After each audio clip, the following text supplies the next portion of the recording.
आबिद शेर अली साहब, नहर बनने नहीं देनी उन्होंने।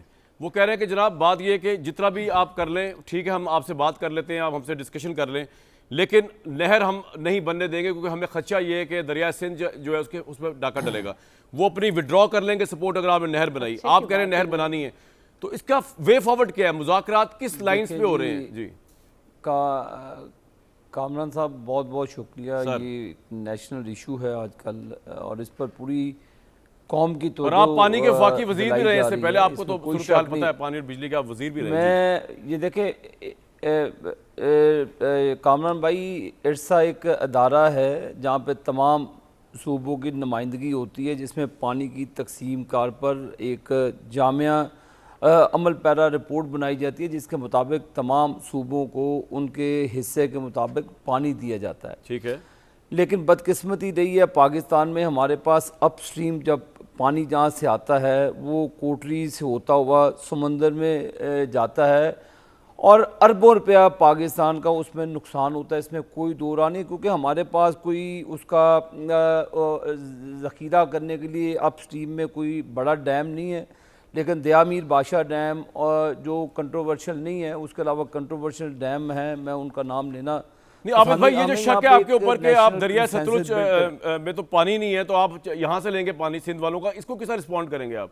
क्या आप? मैं अपनी बहन शैला रज़ा को कहूँगा कि यहाँ पे लड़ने की बजाय हमें मिल बैठ के पार्लियामान के अंदर पर स्पीकर की सरबराही में एक नेशनल कमेटी कॉन्स्टिट्यूट करनी चाहिए, जो पानी के इशू से लेकर जो मिनरल्स के मामलात हैं।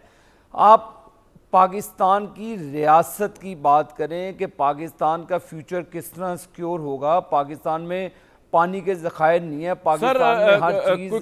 आबिद भाई, ये तो आप बड़े लंबे काम में डाल रहे हैं ना, मैं इस पे आता हूँ। सबको पता है पानी के ज़खायर नहीं है। नहीं, लंबे काम में नहीं डाल रहा शायद भाई, वो नहीं मान रहे ना। सिंध वाले कह रहे हैं हमें नहर नहीं बनने देनी, सिंपल सी बात है।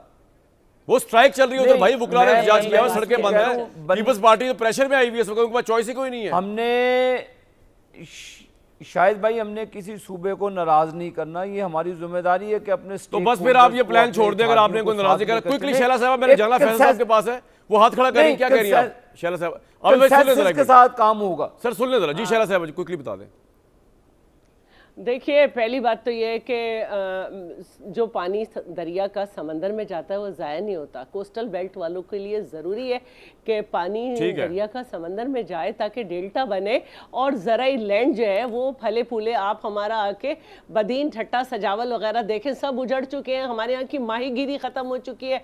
ये इन्होंने कहा कोटरी पे वो पानी ही नहीं है जिससे पल्ला पैदा हुआ करती थी और माहीगिरी हुआ करती थी। और दूसरी बात जो है, वहाँ जो कमेटी बने तो क्यों नहीं आया ये सीसीआई, क्यों नहीं आई जहां पे सारे सूबे बैठते? तो बात आप खुद ही गलत हो गई। ऊपर से है ना, जो बेवकूफ़ किस्म के मिनिस्टर्स हैं वो कभी पंजाबी बात कर रहे हैं, कभी कह रहे हैं सिंध की कारकर्दगी। भाई, सिंध की अपनी कारकर्दगी है, पीपल्स पार्टी प्रेशर में नहीं है। सारे वो लोग जो बैठे हुए मुख्तलिफ धरनों में, वो 25 तारीख को पीपल्स पार्टी के जलसे में आएंगे, क्योंकि ये सिंध का मौक़िफ़ है उसूली। चाहे हमारे मुखालिफ भी जमात हो, हमारे लिए जितने भी नारे लगाए, लेकिन इस मसले पे वो हमारे साथ है। पॉइंट आ गया कालाबाग डैम पे फैसल भाई, बड़ा वाहिद सूबा है, जिसने छोटे डैम बनाए।